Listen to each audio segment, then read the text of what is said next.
झीलों की नगरी उदयपुर में जिस आयर नदी के लिए स्मार्ट सिटी मिशन के तहत करोड़ों रुपए लगाकर सौंदर्यकरण और वेनिस बनाने को लेकर सोशल मीडिया पर शहर में एक ही चर्चा है, आयर नदी का विकास।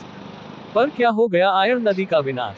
आखिर कौन है इसके जिम्मेदार? उदयपुर की जनता जिस आयर को वेनिस बनने के सपने देख रही थी, वही एक अच्छी बरसात ने आयर नदी की पोल खोलकर रख दी। जिम्मेदारों ने नदी के बहाव क्षेत्र में टाइलें लगाई और बाग लगाकर करोड़ों डकार लिए। ऐसे ही कुछ सवालों को लेकर मीडिया ने आमजन से बात की। सबसे पहले तो मैं उदयपुर की मीडिया को धन्यवाद देना चाहता हूँ कि सबसे बड़ा मुद्दा पहले उठाने वाले मीडिया ने उठाया मुद्दा। उदयपुर की जनता ने, जो सत्ता पक्ष है विपक्ष है, वो नहीं बोल रहे। जनता के 72 करोड़ रुपये आयर नदी में लगाए थे, गार्डन बनाया, पत्थर की टाइल्स लगाई थी, ठीक है। उनको पता है कि नदी में टाइल्स वगैरह गार्डन नहीं चलते हैं। ये किसी छोटे बच्चों को पूछेंगे ना तो वो यही बोलेगा भाई ये गलत काम है, ये गलत काम, सही काम नहीं है ये। तो हमारा एक निवेदन है कि जो पैसे जनता के पैसे है, सरकार ने जो लगाए वो जनता के पैसे हैं। जनता टैक्स देती है सरकार को, उनके पैसे नहीं है। तो अभी तक बीजेपी के, कांग्रेस के नेता, कोई नेता नहीं बोल रहे हैं कि ये गलत काम हुआ है। सरकार तो कह रही है हमने बहुत अच्छा काम किया है। सर आपके सामने है, पानी में सब बह के चला गया है, गार्डन बह के चले गए, पत्थर 75 करोड़ में 75 रुपए भी नहीं बचे। वो पत्थर बाहर पड़े हैं, पत्थर बह के आगे चले गए, ठीक है। तो इसका मतलब दोबारा टेंडर होगा, सर जनता का और नुकसान होगा। वही करना चाहते हैं ये। अगर करना है तो डेवलप करना चाहिए भाई, ठीक है। इस नदी को सफाई होती है, साइड में दीवार, बाउंड्री वाल बनती है, तो सीवरेज का पानी भी बंद होता है, गंदा पानी जो आ रहा है वो बंद हो जाता है। अगर काम करना है तो दोनों तरफ बाउंड्री बन जाती तो कम से कम ये विकास होता। बाकी गार्डन से कोई विकास नहीं हुआ उदयपुर का। और इस आयर नदी का वेनिस बनाने का सपना है, वो सपना कभी पूरा नहीं होगा। गुलाब जी का सपना था वेनिस बनाने का। हाँ, तो उसमें क्या कहेंगे आप गुलाब जी को? मैं यही कहूँगा कि इन्होंने जो अभी जो ये गार्डन वगैरह जो बनाए, ये पैसे लगाए, ये पैसे व्यर्थ गए, पानी में गए पैसे। ये चाहे गुलाब जी हो, चाहे विधायक महोदय हो, महापौर जी हो, चाहे कोई भी हो। चलिए, आपको लगता है कि इसमें कहीं ना कहीं भ्रष्टाचार हुआ है? तो सर एक मेवाड़ी में कहावत है, नमक में, आटे में नमक चलता है, नमक की रोटी नहीं बनती है। तो यहाँ तो नमक की रोटी बनी है कि कुल मिला के। तो सत्ता पक्ष और विपक्ष की बोलती बंद है। बोलती क्यों बंद है भाई? बीजेपी के कुछ लोग हैं जो विरोध कर रहे हैं लेकिन सामने नहीं कर रहे। मेरे को वो मिलते तो बोलते अरे यार ये आयर में जो काम हुआ, आप यार रोड डालते हो स्टेट पे, ये वास्तव में गलत हुआ यार। लेकिन हमारे पास छोटा मोटा पद है, हो सकता है उनके पास मंडल कमंडल का जो पद होगा, तो अगर वो विरोध करेंगे तो उनका पद चला जाएगा। या नगर निगम के चुनाव आएगा, टिकट नहीं मिलेगा उनको। तो हमको तो कोई टिकट नहीं चाहिए। हम सामाजिक कार्यकर्ता हैं, हमने तो बीजेपी के गुलाम है ना कांग्रेस के गुलाम है। जो गलत काम होगा उसका विरोध करेंगे। झमकलाल भंसाली। कहाँ रहते हैं? आयर रहता हूँ मैं। आयर रहते हैं। सर, इस पुलिया के बारे में बताएं, जहाँ आप ये खड़े हैं, पुलिया किस तरह से इंजीनियरिंग का बेहतरीन नमूना है। पुलिया थोड़ा सा ये इतना ढलान नहीं देना था, इसको थोड़ा सा 2-5 फीट ऊपर होती तो ज़्यादा बढ़िया होता है। प्रशासन का काम है, पर ये प्रशासन कहाँ है? वो नक्शे बनाना और फिर उसको इंजीनियर का हैंडओवर करना, और इंजीनियर का काम है उसको हूबहू बना के ये नहीं चल सकता है ये इस आयर नदी में। तो क्या कहेंगे प्रशासन के बारे में जिन्होंने ये आइडियाज दिया ये- कि आपको बनाया जाए? ऐसा कोई आइडिया ही नहीं है ना, ये तो यूँ मिली भगत है क्या? ये पुलिया बनाई तो एकदम पैसा व्यर्थ गया है। और युवा भविष्य जो कॉलेज के बच्चे वगैरह बहुत सारे दूर दराज के बच्चे रहते हैं, तो उनको एक्चुअली में भौगोलिक परिस्थिति का मालूम नहीं है कि नदी क्या है। नदी वैसे बारिश कमी होती है तो लोगों का धोखा होता है। ये अपना आपके सुसाइड पॉइंट हो गया, आज के 24 घंटे का सुसाइड पॉइंट है। और क्या मालूम कितने लोगों को सुसाइड का, ऑटोमेटिक सुसाइड के आके लोगों को ये गिर सकता है, इसको मालूम नहीं। इसका सेफ्टी होना चाहिए। पुलिस डिपार्टमेंट नहीं, गवर्नमेंट से कोई व्यक्तिगत खड़ा नहीं है। ऐसा गेज कितना लगभग अपन चले तो गाड़ी ट्रैक्टर भी नहीं जा सकता है। तो ऐसे इनकी प्लानिंग बहुत अच्छी थी, प्लानिंग जो फलीभूत नहीं हुई है। वैसी प्लानिंग जो इन्होंने गुजरात पैटर्न रखा था, रखने वालों को धन्यवाद है। तो उसके रखने वाला उसकी सोच क्या थी और करने वाले की सोच क्या थी, उसमें फ़र्क आ गया। जैसे अहमदाबाद का बढ़ा है वो हमने भी देखा, बहुत अच्छा बढ़े वाले। यहाँ के लोग आजू बाजू ये खुश हुए होंगे कि हमारे गार्डन बन जाए, फतेह सागर जाना नहीं पड़ेगा, या सैर सपाटा होगा, यहाँ से मज़ा करेंगे। तो मेरी भी पर्टिकुलर मेरा ये फ्लैट है, मैं भी रहता हूँ, मेरे बहुत खुश हुआ इसे देख के। अब ये देख के बड़ा दिल दुख होता है। कल जो घटना हुई, एक बच्ची की मृत्यु हो गई। मृत्यु के बाद में आपको पता है उदयपुर में बाहर से कितने लोग आ रहे हैं, एक गलत इम्पैक्ट जाता है। ये न्यूज़ आपको पता है, न्यूज़ आजकल जो गलत चीज़ बहुत जल्दी फैलती है। अच्छी चीज़ है उसको फैलने में टाइम लगता है, गलत चीज़ बहुत जल्दी फैलती है। जो कल जो न्यूज़ गई वो दूर दूर तक गई। जो लोग घूमने आ रहे थे, जिनका प्लान था, उसको देख के उन्होंने अपना प्लान चेंज किया। इससे आर्थिक नुकसान भी उदयपुर को हो रहा है, क्योंकि लोगों ने पहले से प्लान बना रखा था। अब लोगों को तो पता नहीं है कि पानी कम है या ज़्यादा है, लेकिन बच्ची का बहना और उसकी डेड होना, मृत्यु होना, ये एक गलत इम्पैक्ट पटक रहा है जो कि उदयपुर के लिए नुकसानदायक है। मेरा नाम राजकुमार सेन है, मैं भी एक समाज सेवी कार्यकर्ता हूँ। वैसे तो देखा जा रहा है यहाँ पे कि अभी जैसे प्रकाश जी साहब ने बोला कि 72 करोड़ रुपए की जो लागत लगी है, 72 करोड़ रुपए मेरे हिसाब से तो उदयपुर वालों के लिए कोई छोटी मोटी बात नहीं है, जो कि बेके और उदय सागर पे चला गया है। और जनता आज ये जानना चाह रही है सभी राजनेताओं से और उदयपुर के कि हमारे जो 72 करोड़ रुपए टैक्स लगे हैं, क्या हमारा पसीना था कि क्या था वो जो आयर नदी में बह के जा रहा है उदय सागर तक। और यहाँ जो विकास है, विकास तो मुझे यहाँ कहीं नज़र आ नहीं रहा है, बाकी मीडिया कैमरे के हिसाब से बता देता है कि विकास हुआ है। अगर विकास करना ही था तो दोनों तरफ छतरियाँ बनवा देते हैं हाइट पे। आज ये पुल है, ये पुल बनाया गया है, इस पुल को बनाने से ना तो कोई मतलब निकला है, क्योंकि सभी जानते हैं आयर नदी तभी चलती है जब बारिश का सीजन होता है, जब सारी झीलें फुल होती है तो आयर नदी के अंदर पानी आता है, तभी ट्रैफिक की भी रुकावट होती है और दूसरा जो खतरा है वो भी बढ़ जाता है। लेकिन इसकी जो हाइट है प्रॉपर इंजीनियरों ने वो भी नहीं ली है, तो इसका दोषी इंजीनियर को माने या उस कमेटी को माने जो इस कमेटी ने बैठ के और इस पुल का जो वो निर्माण करवाया है। ये आज उदयपुर की जनता को ये समझ में नहीं आ रहा है। तो मैं तो यही कहूँगा कि मीडिया के सामने आए जो भी हैं जनता के प्रतिनिधि और इस चीज़ का। मेरा ये सुझाव था, अगर आयर को वेनिस नदी के बनाने का विचार था तो इनको यहाँ के लोगों से सुझाव मांगने थे, न कि डायरेक्टली अपने आप में महामहिम बन के ऑर्डर कर देवे। अगर लोगों के सुझाव मांगते, लोग अपनी अपनी प्रतिक्रिया करते हैं तो हो सकता है ये बहुत बड़ा बेटर होता। बाकी तो ये आपदा में अवसर ढूंढने वाला, जेबों भरने वाला काम किया है। नमस्कार सर, मैं एक स्टूडेंट हूँ जो कि पिछले 4-5 साल से उदयपुर में रह रहा हूँ। जब से मैं उदयपुर आया हूँ तब से इस आयर नदी का मतलब काम चल रहा है। ये इन्होंने इंजीनियरों ने और जिन्होंने भी किया अच्छे के लिए किया, जनता के लिए, क्योंकि आपको पता है कि राजस्थान का सबसे बड़ा टूरिज्म हब जो है आपका उदयपुर है। उदयपुर में पानी की सुंदरता है, हरियाली की सुंदरता है, पहाड़ी की सुंदरता है।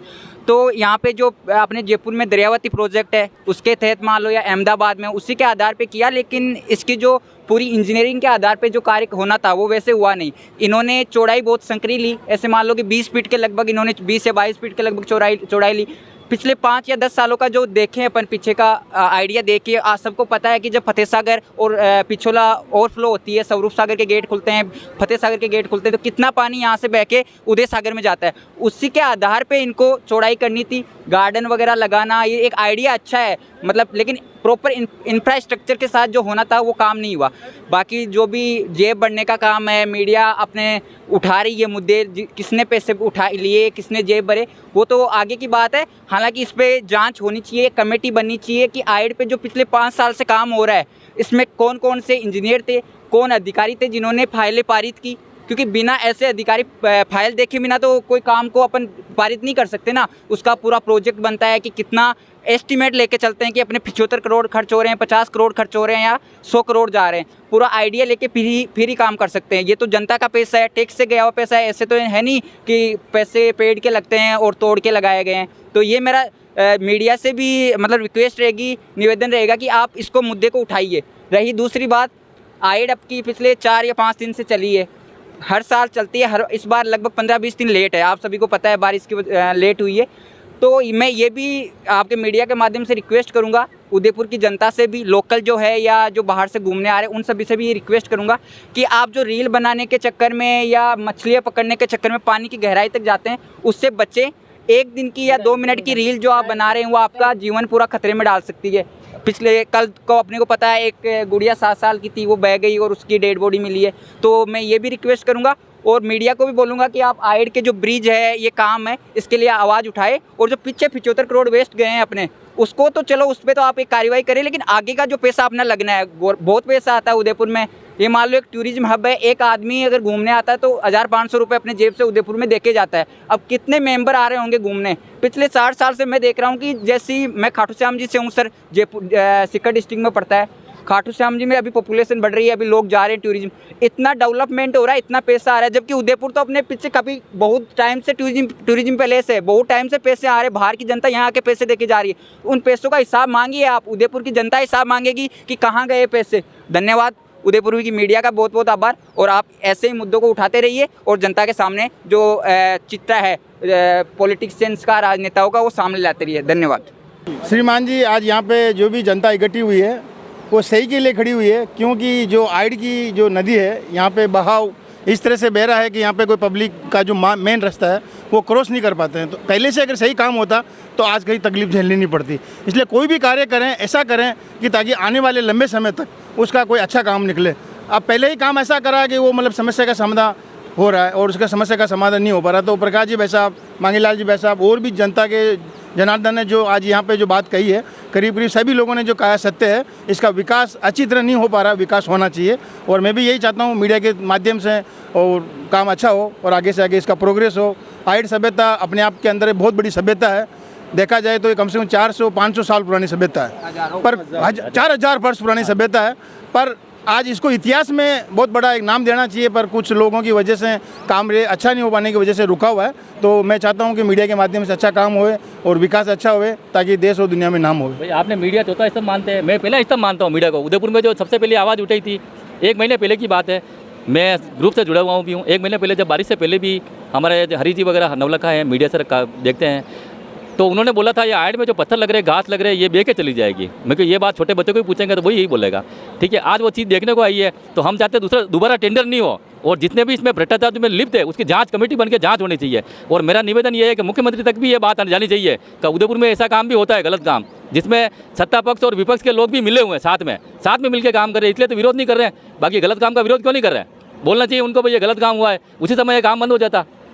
तो मेरा निवेदन है भाई ये काम बिल्कुल जांच होनी चाहिए कमेटी बन के।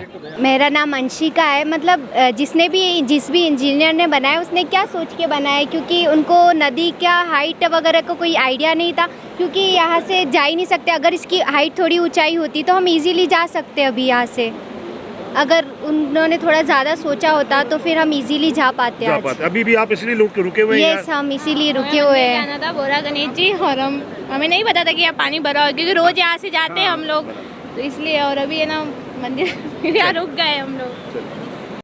हुआ है ये एसी में बैठकर एक्सिन और जेएन वगैरह इन्होंने बनाया है। पास में होते हुए भी इन्होंने आकर ये नहीं देखा कि हम काम धरातल पे क्या हो रहा है क्या नहीं हो रहा है।